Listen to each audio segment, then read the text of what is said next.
প্রিয় শিক্ষার্থী, কেমন আছো তোমরা সব? আশা করি ভালো আছো। বাংলা ব্যাকরণ বিধি চ্যানেলে তোমাদেরকে আরও একবার স্বাগত। আজকে দেখো, বিগত কয়েকটা ভিডিওতে আমি তোমাদের ক্লাস 9-এর অর্থাৎ নবম শ্রেণীর শব্দ ভাণ্ডার, বাংলা শব্দ ভাণ্ডার ও শব্দ গঠন নিয়ে আলোচনা করছি। 2-3টে ভিডিও হয়ে গেছে, তোমরা অবশ্যই দেখে নিতে পারো। এই ভিডিওগুলো তোমরা দেখতে পারো। এইটা আরও একটা ভিডিও আছে, এই দুটো ভিডিও কিন্তু তোমরা অবশ্যই দেখে নেবে। কারণ শব্দ ভাণ্ডার নিয়ে মানে উৎসগত দিক থেকে শব্দ কত রকমের হতে পারে বা কত রকম শব্দ আমাদের বাংলা ভাষায় এসে প্রবেশ করেছে, সেইগুলো নিয়ে আলোচনা হয়ে গেছে। আজকে দেখো, শব্দ গঠন নিয়ে শুধু আলোচনা করব যে কত রকমভাবে শব্দ গঠন হয়। শব্দ গঠন দেখো, বাংলা আমরা বলেছি বাংলা ভাষা প্রথমে এইটুকু ছিল, মানে তার পরিসরটা, তারপরে ধীরে ধীরে ধীরে ধীরে বড় হয়েছে এবং আরও পরিসরটা বেড়ে গেছে। এইটা হচ্ছে বাংলা ভাষার পরিধি। তো এইটা কিভাবে হলো? অর্থাৎ বাংলা ভাষায় যে সমস্ত শব্দগুলো এসেছে, তাকে প্রথমে বলি শব্দ কাকে বলে। খুব সহজ একটা প্রশ্ন, কিন্তু অনেকে বলতে পারে না সহজেই। শব্দ কাকে বলে? তার ধ্বনি সমষ্টি, অর্থপূর্ণ ধ্বনি সমষ্টিকেই বলা হয় শব্দ। মানে যে সমস্ত বর্ণগুলোকে তুমি সাজাবে, সেগুলোর যেন একটা মিনিংস থাকে, একটা যেন অর্থ থাকে, তবেই সেটা কিন্তু শব্দ হবে, না হলে কিন্তু হবে না। ঠিক আছে, শব্দ হলো। এই শব্দ যে উৎপত্তি হয়েছে গঠনগত দিক থেকে, যেটা আমি আলোচনা করছি আজকে, এটা দুরকমভাবে শব্দ আমাদের গঠন হয়েছে। এক, ব্যুৎপত্তিগত দিক থেকে, আর একটা হচ্ছে উৎসগত দিক থেকে। উৎসগত দিক থেকে এর আগের ভিডিওতে আলোচনা করেছি, তোমরা অবশ্যই দেখে নেবে, আমি ডেসক্রিপশানে ভিডিওর লিঙ্কগুলো দিয়ে দেবো। আজকে ব্যুৎপত্তিগত বা গঠনগত দিক থেকে আলোচনা করব যে শব্দ কত রকমভাবে তৈরি হয়েছে। ব্যুৎপত্তিগত দিক বা গঠনগত দিক, এটা আবার 3 রকমভাবে হয়েছে। এই ব্যুৎপত্তিগতভাবে যে শব্দগুলো গঠন হয়েছে, এটা 3 রকমভাবে হয়েছে। সেই 3 রকমটা কি না, একটা হচ্ছে তোমার প্রত্যয় যোগে হয়েছে, অনুসঙ্গ যোগে, আর 3 নম্বর হচ্ছে সমাসবদ্ধ হয়ে। ব্যুৎপত্তিগতভাবে যে শব্দ গঠন হয়েছে, সেইটা 3 রকমভাবে নিষ্পন্ন হয়েছে। একটা হচ্ছে প্রত্যয় যোগে, একটা হচ্ছে অনুসঙ্গ যোগে, আর একটা হচ্ছে সমাসবদ্ধ হয়ে শব্দ গঠন হয়েছে। এই 3 রকমভাবে আজকে দেখো আলোচনা করব প্রত্যয় যোগে। প্রত্যয় যোগে আমাদের কিভাবে শব্দ গঠন হয়েছে সেই নিয়ে আলোচনা করব। তার আগে আমাকে জানতে হবে প্রত্যয়টা কি। গল্প একটা মনে পড়ে গেল। কি গল্প? গল্পটা ঠিক মানে একটা ছেলের চরিত্র নিয়ে। শ্যাম বলে একটা ছেলে ছিল, তাকে ক্লাসের সবাই তিরস্কার করত, তাকে সবাই অপমান করত, কিন্তু শ্যাম হাসি মুখে সবাইকেই ভালোবাসতো, সবার সাথেই সহযোগিতাপূর্ণ আচরণ করত। এরকম করার পর তাকে আরও বেশি করে অপমান করা হচ্ছে, কিন্তু তার মনে এই একটুও কিন্তু এফেক্ট পড়তো না যে বন্ধুগুলো আমাকে নিয়ে অপমান করছে, আমাকে নিয়ে হাসাহাসি করছে। সে কিন্তু প্রত্যেক দিন সেই হাসি মুখে সবার সাথেই ভালো ব্যবহার করত। এই যে একজন কাউকে অপমান করছে, শ্যামকে অপমান করছে, তার যে রিয়াকশান কিন্তু দেখায়নি শ্যাম। সে কি দেখিয়েছে? ভালোবাসা দেখিয়েছে, সম্প্রীতি দেখিয়েছে বন্ধুদের মধ্যে। সে ভেবেছে যে বন্ধুরা তো এরকম করতেই পারে। তাহলে বারবার যখন তাকে অপমান করা হচ্ছে, সে একটুও কিন্তু তার প্রতিবাদ করছে না, উল্টে হাসি মুখে সব কিছু গ্রহণ করেছে এবং হাসি মুখে তাদের সাথে ব্যবহার করেছে। এইটা হচ্ছে তার চরিত্র।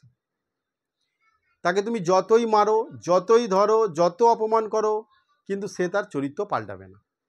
আর এইটাই হচ্ছে তার স্বভাব, এইটাই হচ্ছে তার প্রকৃতি। শ্যাম ছেলেটা এই রকম প্রকৃতির। কীরকম না, খুবই সহজ সরল প্রকৃতির এবং খুবই সবাইকে ভালোবেসে চলতে পারে। এইটাই হচ্ছে তার প্রকৃতি। এই গল্পটা বললাম কারণ আজকে প্রত্যয় নিয়ে আলোচনা করছি। প্রত্যয় নিয়ে আলোচনা করলে আগে এই গল্পটা আমি সেরে রাখলাম, তারপরে আমি ঢুকছি। দেখো, প্রত্যয় কি আগে জানতে হবে। প্রত্যয় কি তোমরা ইতিমধ্যেই জানো যে ক্লাস 7-এতে প্রত্যয় নিয়ে আলোচনা হয়েছে। প্রত্যয় হলো যে সকল বর্ণ বা বর্ণ সমষ্টি কোনো একটা শব্দের পরে বসে একটা নতুন শব্দ তৈরি করে, সেই বর্ণ বা বর্ণ সমষ্টিকে প্রত্যয় বলে। কি বললাম? প্রত্যয় হলো এর নিজস্ব কোনো অর্থ নেই, এগুলো হচ্ছে বর্ণও হতে পারে একটা, আবার বর্ণ সমষ্টিও হতে পারে। সেইগুলো কোনো একটা শব্দের পরে যুক্ত হয়ে একটা নতুন শব্দ তৈরি করে, সেইটাকেই বলা হচ্ছে প্রত্যয়। আজকের আলোচ্য বিষয় হচ্ছে প্রত্যয়। এই যে শ্যাম, আমি বললাম যে শ্যামের কথা বলছিলাম, শ্যাম একটা নাম, তার সঙ্গে যদি আমি এই আটা যোগ করি তাহলে কি হবে? এইটা একটা আলাদা শব্দ ছিল, এর সাথে আ যুক্ত করেছি, হয়ে গেছে শ্যামা, শ্যামাকালী হয়ে গেছে। তাহলে এই যে আটা হচ্ছে একটা বর্ণ, এই আটা হচ্ছে প্রত্যয়, আটা হচ্ছে প্রত্যয়।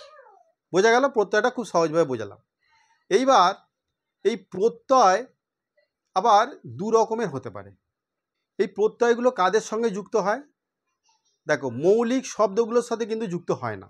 মৌলিক শব্দ মানে যে সকল শব্দ মৌলিক শব্দ বা সিদ্ধ শব্দ, আর যৌগিক শব্দ বা সাধিত শব্দ। কিছু মনে পড়ছে ক্লাস 7-এ? তো মৌলিক শব্দের সঙ্গে যুক্ত হয় না, কারণ মৌলিক শব্দের নিজস্ব একটা অর্থ আছে, কিন্তু সাধিত শব্দের সঙ্গে প্রত্যয় যুক্ত হয়। তাহলে সাধিত শব্দের সঙ্গে যখন প্রত্যয় যুক্ত হয়, এর একটা প্রকৃতি আছে। প্রকৃতিটা কি? প্রকৃতি প্রত্যয় বলে না?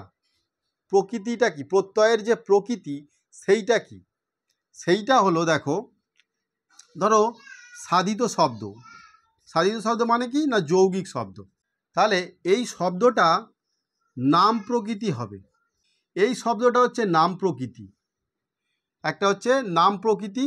প্রত্যয় হচ্ছে দুই রকমের হতে পারে। প্রত্যয় কি? প্রত্যয় হলো দুই প্রকার। দেখো, একটা শব্দ হচ্ছে, এই শব্দটা হচ্ছে নাম প্রকৃতি। এই যে নাম প্রকৃতি যেটা বললাম, প্রকৃতি মানে কি? প্রকৃতি মানে সেই গল্পটাকে মনে করো, যেই শ্যামের যে গল্পটা বলেছিলাম, কারণ এই একটা শব্দ এর আসল রূপটাই হচ্ছে প্রকৃতি। এইটা সঙ্গে প্রত্যয় যুক্ত হয়ে নতুন শব্দ তৈরি করে। এই যে নাম প্রকৃতি বললাম, তাহলে নাম প্রকৃতি যখন আছে, আর একটা আছে কি না? ধাতু প্রকৃতি। ধাতু প্রকৃতি। তাহলে ধাতু কি? ধাতু হলো ক্রিয়ার মূল রূপকে ধাতু বলে। যেমন দেখো, আমি একটা ধাতু লিখছি, বল। এই বল হচ্ছে ক্রিয়ার মূল রূপ, বল ধাতু। এর সঙ্গে আ যুক্ত করলাম, তাহলে কি হবে? বলা। ঠিক চল ধাতু, গম ধাতু, অনেক রকমের ধাতু আছে। সেই ধাতুর সঙ্গে প্রত্যয় যুক্ত হয়ে একটা শব্দ তৈরি হয়। সেই শব্দটা হচ্ছে কৃৎ প্রত্যয় যুক্ত হয়। কৃৎ প্রত্যয়, তদ্ধিত প্রত্যয়। একটা হচ্ছে কৃৎ প্রত্যয়, আর একটা হচ্ছে তদ্ধিত প্রত্যয়। এটা হচ্ছে কৃৎ প্রত্যয়, এটা হচ্ছে তদ্ধিত প্রত্যয়। এই তদ্ধিত প্রত্যয় হচ্ছে শব্দ প্রকৃতি, অর্থাৎ নাম প্রকৃতি। নাম প্রকৃতি কি না? নামের সঙ্গে প্রত্যয় যুক্ত হয়ে বিশেষ্য পদ মানে যেটাকে বলা হয়, সেই নাম পদের সঙ্গে প্রত্যয় যুক্ত হয়ে যে শব্দটা গড়ে ওঠে তাকে বলা হয় তদ্ধিত প্রত্যয় বা শব্দ প্রত্যয়। আর কৃৎ প্রত্যয়টা কি না? ধাতুর সঙ্গে যে প্রত্যয় যুক্ত হয়ে যে শব্দ তৈরি করে সেটাকে বলা হচ্ছে কৃৎ প্রত্যয়। এটা হচ্ছে ক্রিয়া বিশেষ, মানে ক্রিয়াপদের সঙ্গে যে প্রত্যয়গুলো যুক্ত হয়ে নতুন ক্রিয়াপদ তৈরি হয়, নতুন ক্রিয়া শব্দ তৈরি হয়, সেইটাকেই বলা হচ্ছে কৃৎ প্রত্যয়। আশা করি বুঝতে পেরেছ। আজকে এই পর্যন্তই থাক, মানে তোমাদের প্রত্যয়ের যে প্রাথমিক ধারণাটা সেইটা এই পর্যন্তই থাক। পরের দিন এই কৃৎ প্রত্যয় আর তদ্ধিত প্রত্যয় নিয়ে বিস্তারিত আলোচনা করব, নাহলে ভিডিওটা আজকে অনেকটা বড় হয়ে যাবে। প্রত্যয় নিয়ে খুব সুন্দর সুন্দর তোমাদের ক্লাস আশা করি দিতে পারবো, কারণ প্রত্যয়টা অনেকেই বুঝতে পারে না বলে এই চ্যাপ্টারটাকে ক্লোজ করে দেয়, যে প্রত্যয়টা খুব কি প্রত্যয় না প্রত্যয় বুঝতে পারছে না। কিন্তু তোমাদের কাছে সহজ করে তুলে ধরলে পারে তোমরা অবশ্যই বুঝতে পারবে। তবু কয়েকটা উদাহরণ দিয়ে রাখি, যেমন ধরো তদ্ধিত প্রত্যয়। যেমন দেখো, এই যে হাত, হাত মানে বাহু আমাদের, এই হাত থেকে হাতের সাথে কি যুক্ত করে? আ সমান কি হয়? হাতা। তাহলে হাত একটা শব্দ আর হাতা একটা শব্দ, এই দুটো শব্দ কিন্তু অর্থই পাল্টে গেল, দুটো শব্দই কিন্তু আলাদা।